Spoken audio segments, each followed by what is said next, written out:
All right. Well, good morning, everybody. Sorry I was late. I got a meeting that ran longer than I had anticipated, but we wanted to take a few minutes today out of beautiful Sasquatch Pond to talk a little bit about important investments that we're making in the city.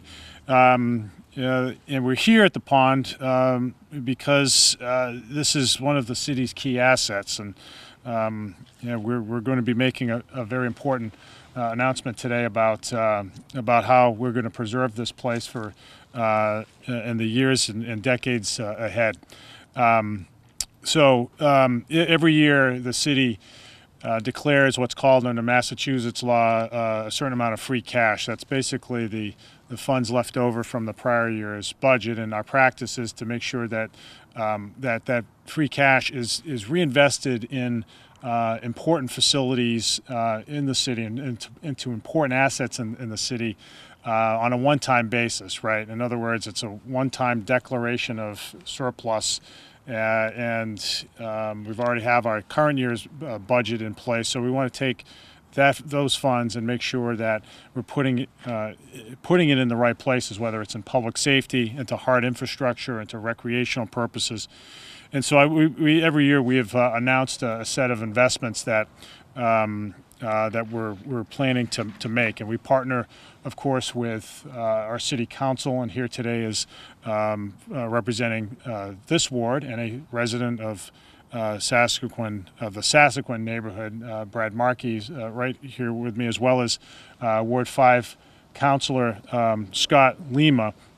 And so we have a few things that we wanted to announce today, but in particular I wanted to talk about the pond. The Sasquatch Pond has been was for many years, for almost 100 years, a recreational site. It was a way to get away before people started going to Cape Cod and other places. And it has become, as the city has grown, it has become integrated into the rest of the city. But even despite that integration, despite the sort of the knitting together of this neighborhood and the rest of the North End in recent decades, it is still an oasis of sorts. It's a place that even though it's in the middle of a city, it feels like you're somewhere else, and because it's so beautiful. I mean, this is why we've picked this backdrop to have this discussion today. And so, over the years, Sasquatch Pond has had to deal with water quality issues. It's a glacial deposit, right? A glacially formed pond that is essentially at the bottom of a bowl. So everything sort of drains down in this direction. So we look back up the street and you can see why. And we need to make sure that for the vitality of the pond and the neighborhood, that it remains as clean as we can possibly make it. And so, last year we invested in something called a jellyfish, right? Which you think would have, by its description, all sorts of tentacles, and you wonder, like, what's that? Is that some, you're stocking the pond with sea life? No, that's not it. The jellyfish is actually a water quality filter that was put in a manhole, underneath the manhole, just like that one, except that it was right around the corner from here. And that's helped water quality out in the last year. We're announcing today that we're taking additional steps to improve water quality here by investing approximately $300,000 of free cash into a filtration system that will be placed. Where's Jamie? Where's it going to be? Right here?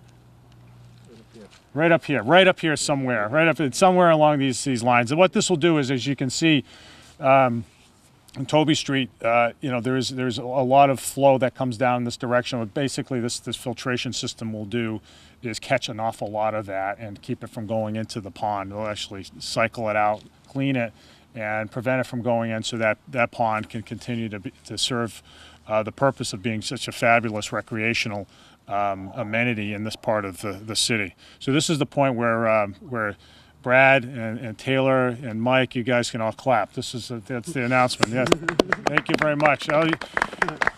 These water quality issues are a very sensitive subject in this neighborhood, and for good reason. I mean, this neighborhood has been fabulous over the years in making sure that the pond is well kept by the city. And the city is announcing today that it's doing its part. And so the construction will start, Jamie, when in the summer of 2019. Is that next year? So no pressure. Next year, late spring next year. But again, this is, we're in the business of reinvesting in neighborhoods, and this is an important neighborhood in the city, and we want to make sure that happens. We're also investing today and announcing today that we are going to be purchasing still more police vehicles.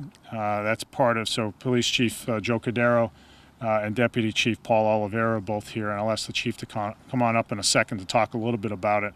But we're investing in additional vehicles, both in 8 specifically, both to retire some of the older vehicles in our fleet, because police vehicles are expensive. They're roughly totally outfitted about $50,000 a piece, and because they are police cruisers, they are ridden pretty hard. Because if they're not, the bad guys get away, right? I mean, they are. A lot of demand is put on these vehicles, and we're also making sure as part of our strategic plan in the police department that we get greater coverage. We're going from effectively two-person cruisers to one-person cruisers so that we can expand the coverage area of the police and create a broader police presence in the neighborhoods that need it. And that's an important part of what we're doing. There are also important investments in free cash into facilities in the south end. At Hazelwood Park, we're going to be putting money in to stabilize the Congdon Lucas house, which is that great stone house that was the original estate at Hazelwood. We want to make sure that that's preserved for future generations as well, and ultimately put to some active use. I mean, there's been a number of ideas over the years that have been served up to for that to become a more active part of the park, other than just being a nice-looking old building that's sitting there. In addition, down on the peninsula, we're going to be continuing our investment into the West Beach bathhouse. We'd like to activate that into some kind of site. We've had interest from companies that are in the business of offering up kayaking and other boating, and but we didn't have the facility that would suit the purposes of suit the activities that they would offer, and so we're putting more money in both to keep up the building as we must. It's an old WPA building built in the 30s, but also to make sure that it's actively used, so we can continue to bring people down to the great beaches that we have. The last thing I'll say, and probably arguably the most important, there's other funds going into our central garage to do modernization there, and a handful of other things. But one of the most important things that we're going to be doing in free cash is salting it away for a rainy day. We are putting a substantial amount of the free cash that we've had declared by the state into the city's stabilization fund, so that look, as we try to forecast several years out, we know that the country's been on a 10-year-long expansion, a 10-year-long bull market in the stock market, and we know that at some point what comes up will come down, but we know that as the business cycle starts to slow, then we will have to be prepared for it. Fortunately, we've been thinking long-term. Our finance team, headed up by Ari Sky, has been thinking long-term, and we want to make sure that New Bedford, more than other cities, is prepared for the bumps that we might hit economically in the years ahead. So putting money away in our stabilization fund is really important as a matter of preparation. So all this said, I'm going to just ask some folks to come on up and say a few words. But this is about New Bedford's being smart with its money and being very careful with the hard-earned money of our taxpayers to ensure that we invest in the future so that we can continue to thrive and continue the momentum that we've been on in the last few years. We want people to see their tax dollars at work, and also to make sure that we're spending them as thriftily, as parsimoniously as possible. So with all that, I just want to ask, I'm going to have Councilors Markey and Lima come on up to say a few words, and then I'm going to just have the Chief and Jamie just to say, give a few brief details about the particular investments in their departments, just so that you have that additional detail. And I do want to thank the City Council again for their support. Linda Morad, the City Council President, couldn't be here today, but Councilors Markey and Lima have been really stalwart in our overall approach of investing wisely back in the city. I'll just ask Brad, who walked here today, to come on up and say a few words. Thank you. Thank you very much, Mr. Mayor. I just want to thank everybody for coming. Also want to thank the Mayor's office and the Mayor for supporting the project with the pond. Of course, DPI doing a great job as we're trying to do the construction and put all these filter systems in. But also there's a core group of people that are on this pond who are basically working on this for years, I think. And I've been here for 25 years, and I know they've been working on it since then. And they're a dedicated bunch trying to preserve this great resource we have behind us. And the water quality has always been a problem. I've been here 25 years, and I'm a newcomer to the neighborhood based on some of these other folks that are here. And I know when we first got here, my daughters, we swam in the pond. They would always test the water quality, and they would sometimes tell you couldn't use it. And then one day when Taylor came home, and she's going to hate me for saying this, and her daughter, she came home after swimming in the pond and had a rash from head to toe. It didn't seem to bother her, it didn't itch or scratch, but we took her to the doctors and nothing was done. But again, it's always been an issue, and by us putting these filter systems in place, it will guarantee that this pond will be around and be a great asset, a great resource, and for the enjoyment of the neighborhood and anybody in New Bedford who would like to partake in what we have here. So again, thank you very much to the Mayor's office, DPI, and all those folks who have really come together and got this all together like this. Thank you. Good job. Good job. So Brad and I have a lot in common, and among those things is that we are the father of daughters. And what I just learned by Taylor's reaction is that I will never at a press conference say anything about any rash that my daughter, God, never. It's never going to happen. Thanks for setting an example, Brad. So I also want to call up Scott Lima, Ward 5 councilor, who again has been all about reinvesting back in the city to say a few words. Scott. Thank you, Mayor. I'll be very, very brief. Yes, the Mayor's right on point. Reinvesting back in the city is very, very important. And I'm here to support my colleague and friend Brad Markey. He's a great colleague of mine. We work well together. So I'm here to support him. And I also want to thank Commissioner Jamie Pont. Commissioner Pont and I did a tour of some of our water resources, if you will, about 4 or 5 weeks ago. And so a lot came to light. We did drive by here by Sassaquin Pond, and I let him know that I would do anything that I could do to help. So again, I'm here to support the Mayor's office, my colleague Brad Markey, and I want to thank Jamie Pont for bringing to light our water resources and giving me a great tour and great education. Thank you very much. All right. So speaking of Jamie, Jamie has been instrumental in this process in identifying the city's infrastructure needs, and we'll have a separate set of announcements concerning the city's capital investment plan for the year too. There are a number of other items to discuss in the way of investments into the city's built environment, but whether it's the use of free cash for those purposes or for the capital improvement plan, which entails the city's debt financing investments. Jamie's been instrumental in making sure that taxpayer dollars go really far and are effective for their intended purposes. So Jamie, just come on up and tell us a little bit about some of these projects. Well, the department is excited about being able to continue to address the water quality issue here in Sassaquin. We're looking to treat one of the largest tributaries, stormwater tributaries, to the pond. Annually, we treat over 9 million gallons, and it's collected basically through the May Street area.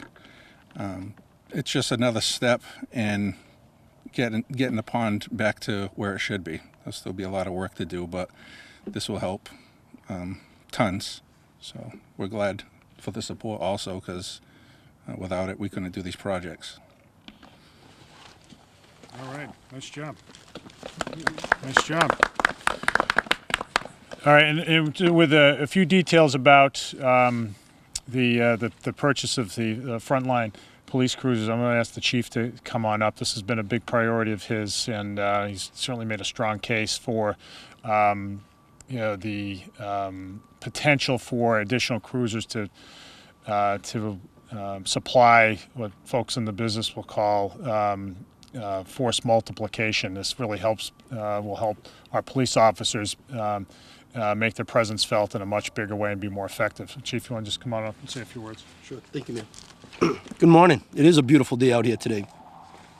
First of all, I'd just like to thank the mayor for his continued support of our department and city council as well, investing in our police department. As he had mentioned, the mayor had mentioned, these extra funds is going to give us the opportunity to purchase 8 frontline marked cruisers and an additional some unmarked cruisers that we're desperately in need of. The ability to take these extra cruisers, adding to our fleet, and possibly expanding our force, patrol forces, multiplying our effectiveness and patrol presence in the city is going to be immeasurable. So we're looking at how we're going to be able to do that once we get these cruisers.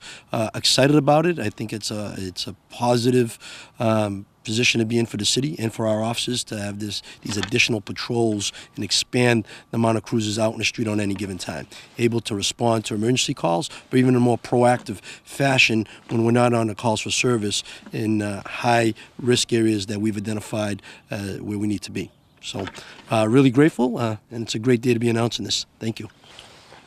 All right, thanks, Chief. All right, last, I just wanted to call up our CFO, Ari Sky, who really makes all this work. And the city, during his time as Chief Financial Officer, has been able to stretch both free cash as well as the city's debt program in ways that's never been able to do before. So I just want him just to give, in the interest of completeness, give you a sense of how this money's working and what it means for the city's overall fiscal stability. Thank you, Mayor. So the establishment of a good free cash number, so the maintenance of an ongoing good fund balance number, is a sign of health for the city. It's a very positive sign going forward that the city is budgeting conservatively, ending the year with balances that it's able to designate for other uses.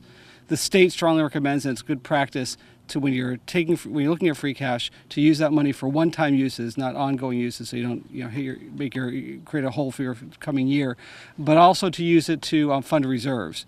We've worked very closely with the City Council, and recently the City Council approved a policy which requires us to designate at least 25% of our free cash toward the City Stabilization Fund on an annual basis. There is a target that we have in place for stabilization. We try to make it somewhere between 2% and 6% of our annual budget in the general fund. We're in the lower end of that right now, but this policy will help advance this considerably.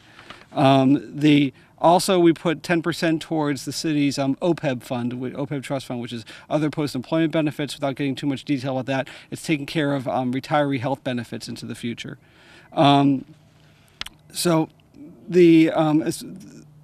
This is particularly important right now, as the mayor stated, as we're entering sort of the tail end of this economic recovery, to make sure that we have our bases covered and we're ready to face anything that may come.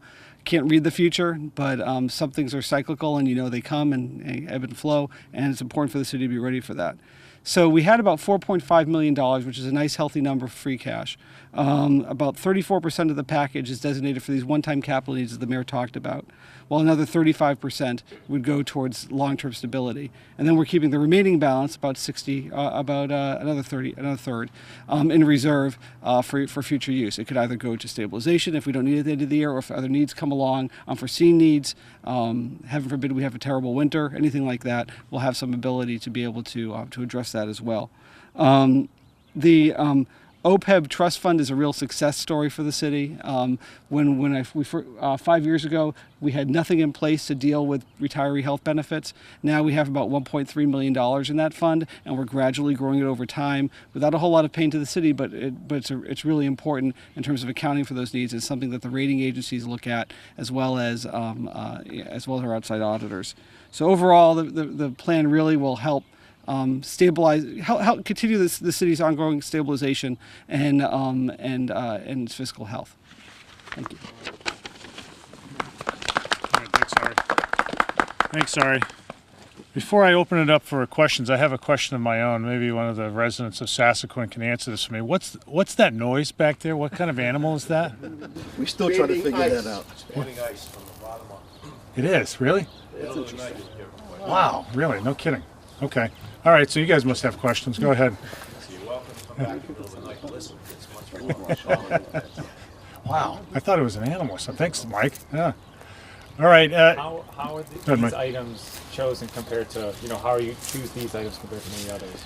Yeah, I mean, and Art can speak to this. I mean, it's as well, and Jamie. I mean, some of it is a matter of prioritizing that which needs to be maintained. So obviously, with police cruisers, for instance, they wear down faster than most vehicles, and you have to keep up with that.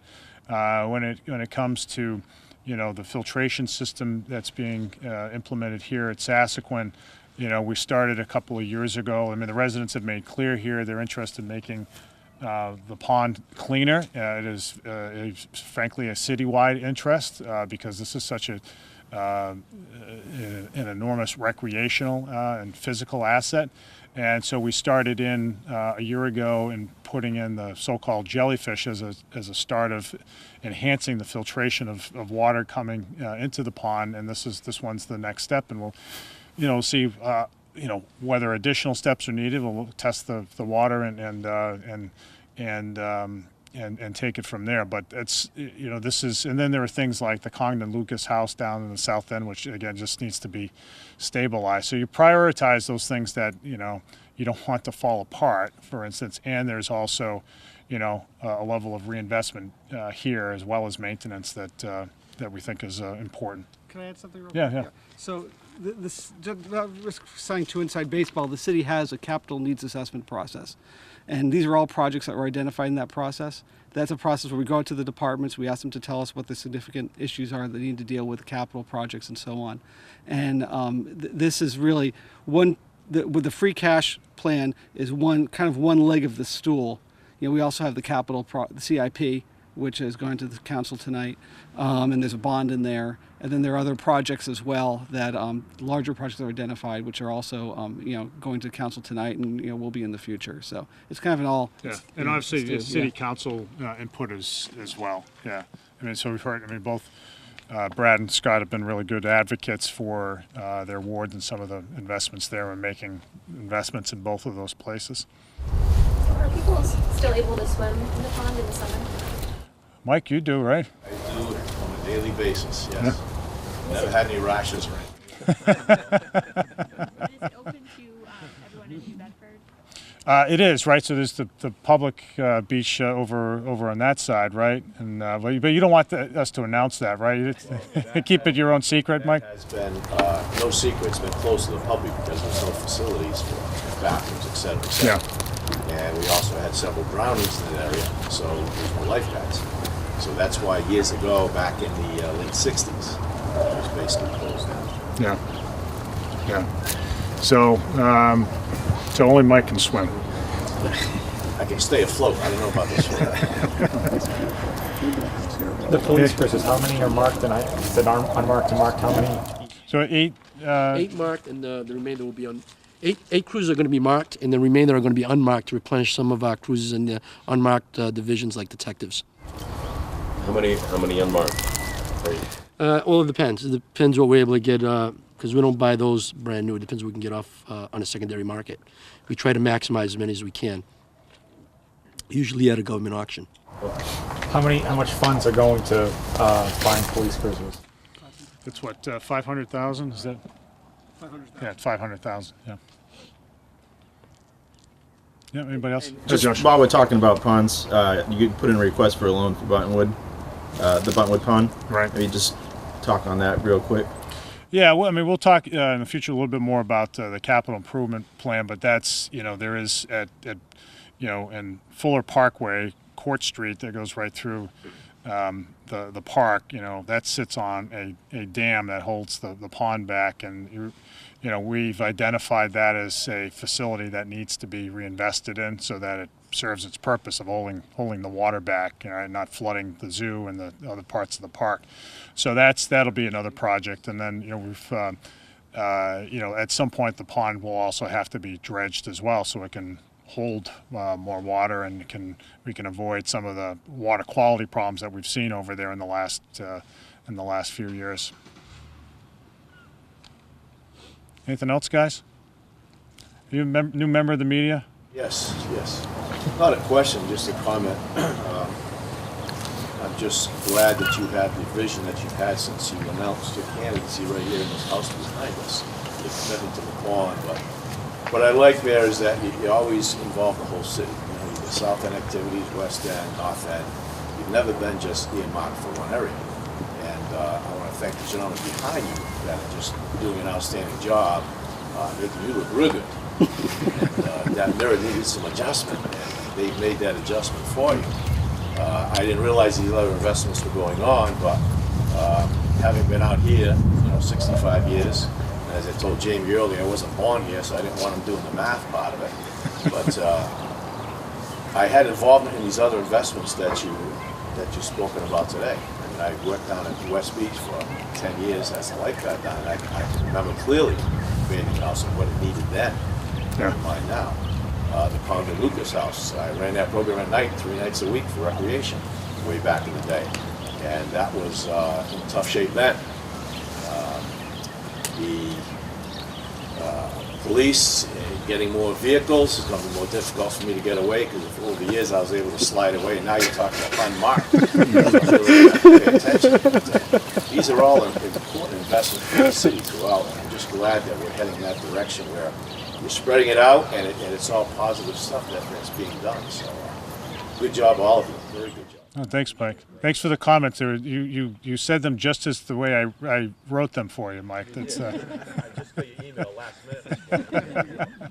minute. Thank you for that. No, I mean, there is in the neighborhood here a group of very, very informed and committed residents that care a great deal about the pond, not the least of which is Mike. And there's been and they bear a lot of the credit for making sure that this area is well cared for. All right. So with all that, if you have any other questions, I'll be around for a couple more minutes. But I appreciate everybody's coming out today, and we look forward to making all these things work. Thanks, guys.